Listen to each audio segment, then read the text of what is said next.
আসসালামু আলাইকুম, কেমন আছেন সবাই? আশা করি সবাই ভালো আছেন। আলহামদুলিল্লাহ, আপনাদের দোয়ায় আমিও ভালো আছি। আমি চলে আসলাম নতুন একটা ভিডিও নিয়ে। তো দুপুরবেলা মেয়ে হঠাৎ করে বায়না ধরছে ফুচকা খাবে, সেই জন্য এখানে আলু সিদ্ধ করে নিচ্ছি।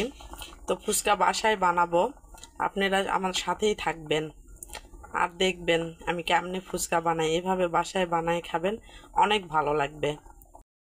করে নিচ্ছি, এখানে সরিষার তেল দাও। দাও দাও, হয়েছে হয়েছে হয়েছে হয়েছে হয়েছে। এবার ভর্তাটা মেখে নিচ্ছি। দেখতেই পাচ্ছেন কত সুন্দর কালার আসছে মশলাটার। তো মাখলে তো আরও টেস্ট। আমার তো মনে হচ্ছে আমি এখনই খেয়ে ফেলি। করা হয়ে গেছে, এখানে ফুচকা ভেজে নিব। দেখেন কত সুন্দর হবে, কত সুন্দর গোল গোল হচ্ছে ফুচকাগুলো, অনেক ভালো লাগতেছিল। এই যে দেখতেই পাচ্ছেন কত সুন্দর ফুচকাগুলো, এরকম করে সব ভেজে নিব। কি সুন্দর সুন্দর গোল গোল ফুচকা হচ্ছে, এরকম করে আরো ভেজে নিব। তো আপনারা সাথেই থাকুন, আর আমি কীভাবে ফুচকা বানাই সেটা আপনাদের মাঝে শেয়ার করতেছি আজকে। তো আমি এভাবেই বানাই, আপনারা কে কীভাবে বানান জানি না। ফুচকা ভাজা শেষ, দেখুন কত সুন্দর গোল গোল ফুচকাগুলো হয়েছে। আর এখানে আলু ভর্তার জন্য এগুলা কেটে নিয়েছি, এখানে মরিচ ভেজে নিয়েছি। আর এখানে ওই যে তেঁতুলের টক মরিচ এগুলো দিয়ে টক তৈরি করব, সেজন্য খাওয়ার জন্য এখানে আলু ভর্তাটা তৈরি করে নিব।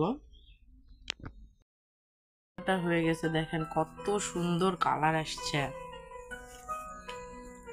দেখতেই পাচ্ছেন অনেক সুন্দর কালার। এবার ওই যে তেঁতুলের টকটা তৈরি করবো, এখানে লবণ নিয়ে নিচ্ছি, তেঁতুল, কাঁচামরিচ, এখানে চিনি দাও, চিনি একটু দিয়ে দিব। দাও আর একটু দাও। এখন এটা ভালো করে চটকাবো। সবাই মিলে ফুচকা খাওয়া হচ্ছে, এটা আমার চাই শাশুড়ি ফুচকা খাচ্ছে, দেখেন সবাই মিলে ফুচকা খাচ্ছে।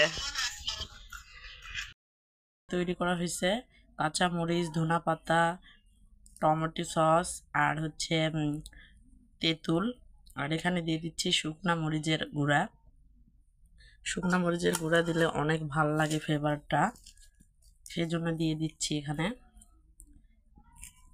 দেখতেই পাচ্ছেন কত সুন্দর একটা কালার আসছে, অনেক সুন্দর একটা কালার আসছে, দেখেন। তো সবাই ভালো থাকবেন, সুস্থ থাকবেন, আর আমাকে লাইক কমেন্ট শেয়ার করবেন, আর আমার চ্যানেলটা অবশ্যই সাবস্ক্রাইব করে দিবেন। তো সবাই ভালো থাকবেন, আল্লাহ হাফেজ।